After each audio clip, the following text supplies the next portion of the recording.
You took my egg. Yeah, I saved it. The thing that made me sissy, I don't get them again because I don't take nonsense from people. My coins that I have, I said to buy, we will split it 50-50. And I'm not lying about it. Like, that's how much I'm willing to go. Like, what more do you want? Your blood, your flesh, and your blood.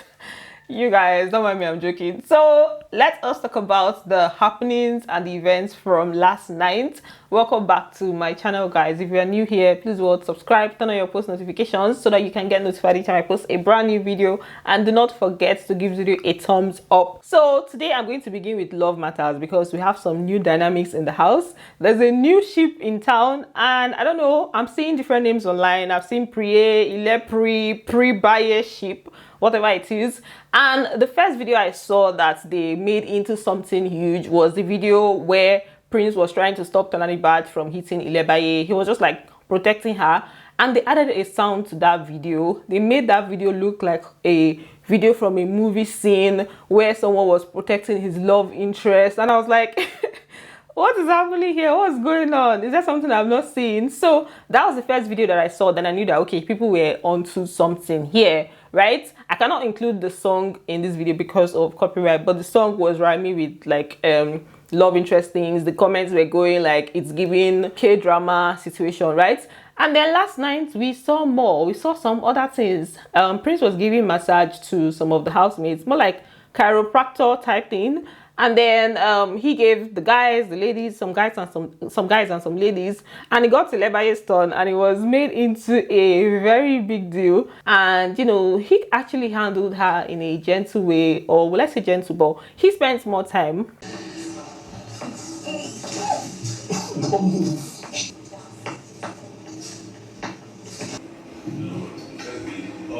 And then when he was done with the session, he now asked her how she feels. And the next thing, she's like, coming from your hands, it was good. I say, ha. How do you feel? Coming from your hand. Where is my book? Anyone? You're welcome. The next thing, Ilebaye went to make inquiry from the family about the flower that she just found in their home. She was asking Alex about Prince, and then she first of all said that with Cross, they've already said that there's no relationship happening there. Alex was not like, okay, so what do you now want with Prince? And she's like, she doesn't even know, but she just feels like he's somebody that she wants to respect. She's somebody that she doesn't want to hurt. I really don't know. I feel like he's just somebody I don't want to hurt. I feel like he's somebody I just want to Better not hurt. I just want to respect. You know, I don't like conversations. But like with him, I just want to have conversations. Then at the point, she was just sitting down and just staring at him. They had small eye contact because there was a time they showed Prince and it looked like he was looking in that direction, right? So Alex now had to tell her that it's like, you come and teach me, you come and give me lecture on how to stare at people, because what's going on here? You come and teach me how to stare at me. And then later on, they now decided to go inside, and Lebaye was still sitting down outside. He now told her that, are you not going to come in? She now said that she was waiting for Alex. He said no, that Alex is going to come in later, that she should come, let them go inside. I say, it's okay. She now joined him and they went inside. And we now also had Kim and Cross. Cross asked her what she was chewing. She said his heart, and that she's going to spit it out very soon. And Alex now told him, well, God will help you, that they are chewing your heart in your presence. And that's what did she even say again? She now said that he's going through a lot. What are you chewing? Your heart. Wahala. Don't choke. I'm going to spit it out real soon. Oh, have fun. Yeah. God help you. Amen. I'm going to feel lucky. It's the fact that Ilebaye was there when the conversation was happening. Well, she has a relationship with Cross, the boss, not Cross, right? And then yesterday they also shared a tight hug in the kitchen after she was talking to him about his situation with Pere, just telling him to, like, you know, make things up, that if Pere has not hurt him directly, that he should just make things up. And then he now told her that if Pere hurts her, that means he hurts him. Just trying to be all sweet and all. And then at some point he told her that he kept her egg for her, and then they now had a very tight hug. I have. I said hi to you, and I've come to check up on you. I mean, took your egg. I saved it in a very nice place. You took my egg. Yeah, I saved it. you see that hug? It's the kind of hug that you need every morning in a country like this, because shege today this country. And then we had Soma and Angel. He was just doing romantic boyfriend. I mean, a romantic guy. He was sitting down with her by the bed and rubbing her hair. I was like, aww, love wanting tea. Very soon, they are not going to be single people in the house again. Everybody will be booed up or paired up or whatever. I wonder how it's going to be then. That's if that happens, Sha. And then earlier on yesterday, they had a session with a lady that came into the house. They had different, it was divided into different parts. They did meditation, introspection, writing what they're happy about, just that therapy type session with the housemates. What I love is when I went around and all of you gave me your definition of happiness, I feel like a lot of you already have your hands on that. I'm going to give you guys a minute. There's a section on your workbook. We're going to move ahead onto page 4. What is your definition of self-care? For the dining room sessions, it was long AF. A lot was said. It went on up until almost midnight, right? But, let's just talk about some things that were said. For Omashola, it was very hilarious. He was just talking to Big Brother about the fact that Big Brother did not call him earlier on, that why wouldn't Big Brother call him on time, that he's not happy with Big Brother. He was passing Big Brother charge, that why would he do that? It was just a funny session. You for my house to shame catch myself, I don't want to use that name anymore. I decided to change my name to Shorzy because on my shoulder when I be say okay, it's possible like first 5. You copy me for bench. As a super sub. Super sub. You dey whine me, Biggie. Omashola was not telling Big Brother that. He was just waiting for when he would see him like man to man, face to face, so that he can tell him his mind, because what he did to him is not good, that he really fell his hand, right? And he was just really passing him charge at this point, and Big Brother now decided to hype him up so that he can, forgive him. But that's how Big Brother decided to ask for forgiveness, basically. So he was just telling him that he has been watching him, that he's proud of him. Big Brother has watched you from a distance. You sure? Big Brother has seen you do marvelous things in different countries. Confirm. Well, I dey whine you just want to make I hug you because this is where you tell me so now. You want me to hug you. Then Lucy spoke about wanting to leave the house. We've just been having voluntary exit talks since this season, from Angel to Pere to Lucy. The pressure is getting worse and worse. I feel like at some point somebody may finally do it, because for now we've just been hearing want to, but nobody has left yet. Mercy spoke to Lucy to not waste, she should not let down people that are rooting for her on the outside, that she shouldn't do that. How are you today? Pissed. Ready to go home as it is. What about the people who are praying and rooting for you? What about the people who have had since 2 days that you haven't slept, they haven't slept? They're going to throw all that away because someone upset you. So what made Lucy want to leave the house was the situation she had with Kim when the lady was in the house. From Kim's angle, she said that she didn't know that the matter was that serious, that Lucy was just making a correction. She was just trying to correct her on something that she didn't understand at the time. And it kind of kept coming, and Lucy was acting a bit restless, and she now told her that she should calm down, and Lucy took offense. I felt like she was getting anxious, so I was just like, oh, she should calm down. And then she got pissed, left the group demonstration we were doing, and then the happiness coach came. I was laughing about it because I honestly didn't think it was anything too serious, until Alex went to talk to her in the closet section and came back, and then she was like, she's crying. So she now said that after Lucy finished crying and then displaying, she now came back to her and was telling her that she should not try that next time, she should not talk to her like that next time. And that's when Kim now responded to her, and they had small talks here and there. And then she walked up to me after a few minutes later, speaking to the happiness coach, and she just says, don't you ever speak to me like that. And I was like, no, you're being very silly. At this point, you're the one that is talking to me in a funny way, because I never spoke to you in any condescending or disrespectful manner. So from Lucy's own angle, she said that there was an arrangement that was made concerning their grouping for yesterday's session, which they did not understand. So she tried to explain it to them, but they were not really accepting it.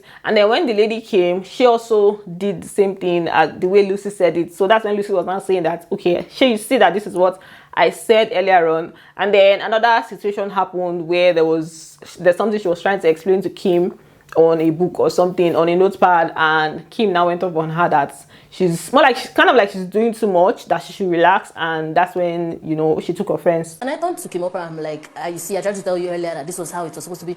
Like, and she did not know that was how the thing was supposed to go. Okay, then they brought a list and said we should write. So I tried to explain to her that, okay, this list, what the lady is saying is do this. And she's like, I should stop being, I should calm down. And I'm looking at her like... So Lucy took offense because she did not think that she was being that way. And she said that this is something that she has deliberately said that she's going to avoid this season. So it felt like a false accusation. So that's why she took offense. And then for Doyin's diary room session, it was long, like really, really long. And obviously I can't talk about everything, right? So, but I'm going to talk about one thing that was said for the first time. She said that she informed Ilebaye about the pardon me please situation after it happened, after she had gotten the pardon me, that she spoke to Ilebaye about it. Angel came to meet me that we should campaign for you for pardon me. But when I went to go and play that game, I came too close. I wanted that humility. Yoruba girl, I say humility. I wanted that immunity.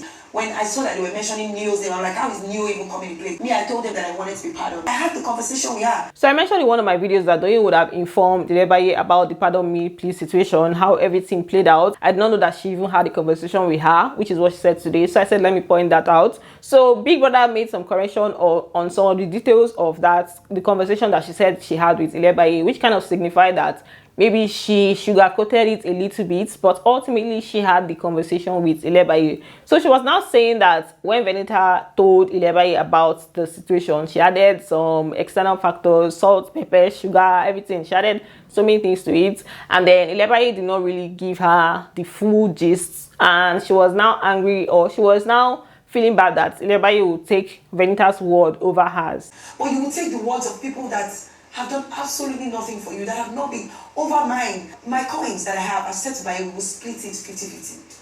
And I'm not lying about it. Like, that's how much I'm willing to. Like, what more do you want? So she was now saying that with this herself and Ilebaye situation, that a lot is expected of her, but the same cannot be said for Ilebaye, that they're not really having that kind of expectation from Ilebaye, that see a one-way something. The other day, they all gathered and said, Doyin is a bad friend. She left her friend and forced other people. Everybody has sat down in this house to question my character and say I'm not loyal. And nobody has asked her, in what way have you been a friend to Doyin? Or is it a one-way street?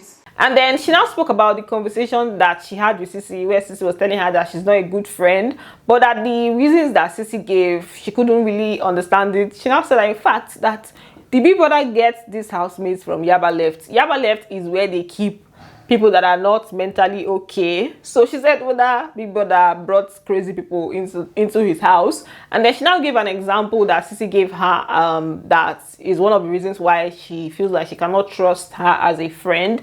She said that there was a journal that she prepared for the housemates. She was just trying to make a journal for the housemates, and she described Alex as carefree, playful. You know, she described Alex in a particular way. And Ceec stated that as one of the things that she saw that made her question her friendship. I don't even understand. Remember, did you bring people from Yaba Left to this house? Can you imagine the reasons she was giving me? I was joking the other day in the house. I was writing like people's personality. I was like, I'm writing people's biography. For Alex, I wrote carefree, happy-go-lucky, childlike. Because that's really what I think about Alex. She said that has made her question me. So I highlighted this particular example because I remember when Ceec was having a conversation with Kidwire and talking about that journal, but we did not really have the details, and Doyin just gave us more information on that. And then the diary room session was, you know, really, really long. Like I said, I cannot talk about everything. There's no way I would explain it in such a way that you really get what she was saying. So if you want to watch the full video, you can check Banky Bestowed Media on Instagram. She posted everything, right? And then we also had Pere's diary room session. That was also really, really long. So he was saying that Cross revealed some things that he told him in confidence, some information from outside of the house. And then for Big Brother, he was just coming from the angle of trying to get Pere to reflect on what made them close in the first place. Just, you know, trying to take him back, trying to take him away from all that's happening now and make him remember why they became close in the first place. Information that he did not need to get out. Spilled all of it out. Pere, do you think the feeling was ever mutual? I thought it was mutual. So, you believe he also considered you his brother? I thought so until now. Kindly take a step back.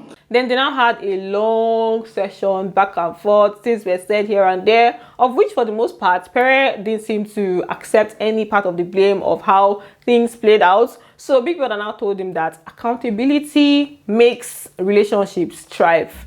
Pere was still now directing it to another person, talking about another lady. Big Brother told him that advice was for you. Accountability makes relationships blossom. Do you understand? Yes, Big Brother. Does she take accountability for everything, anything at all? That piece of advice was for you. Then there was a conversation that was happening in the garden, and it was about Doyin. They spoke about Doyin and Cross, the kid wire situation. You know, several things were said. Ceec said that Doyin told her that Cross likes her. Meanwhile, she heard that it was Doyin that was going after Cross. And they now spoke about the kiss that Mercy had with Kid Wire, that the matter really, the whole thing really pained Doyin. I don't even want to talk to you for this house because all this one here, the hear things when you know the tell you go, now you continue to cross me. I couldn't hear say now you go chase her. Yes, no. I know.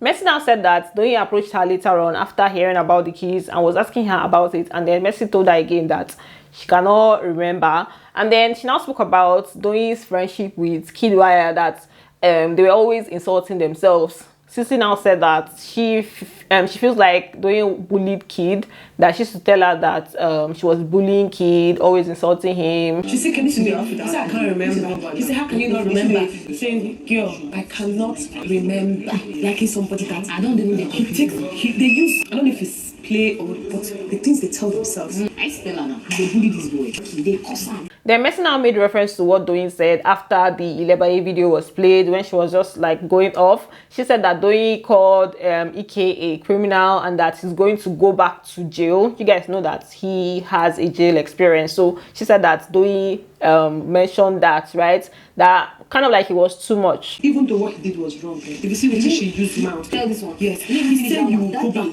I don't want to tell him that that's a criminal. Oh, did he? Yeah. That's a criminal. Yes. And then I'll come and see you with the same person. No, keep the same energy. Then Ceec now said that when she was having a conversation with Doyin about their friendship, that Doyin said something. She said that if she was a fan, by now she would have potted, because Ceec is not really living up to like what made her Ceec, like what they saw her for, that she's not living up to that. And she asked her how, and she said that she now takes nonsense from people. So according to Ceec, she feels like Doyin is like trying to make her be more or go at people more. For me, I didn't really hear that part in their conversation, but this is according to Ceec. You know, Kayode did not show us everything.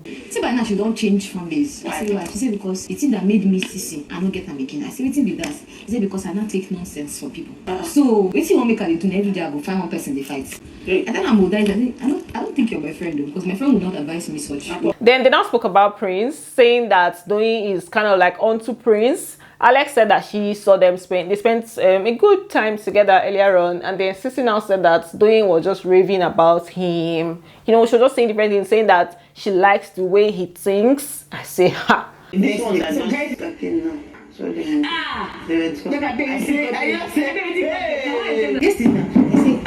had conversation with other people, but you see, great. I like the way the boy thinks. I say, hey, wahala. This select sheep, it choke. And then shortly after, they showed Doyin and Ceec having a conversation in the room. They were just in the room. I was like, ha.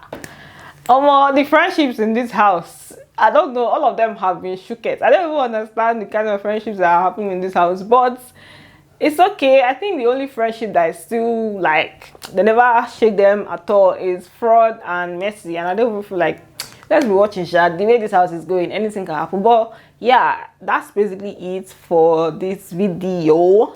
Thanks for watching, and do not forget to give it a thumbs up, and I will see you on the next one. Bye, love you.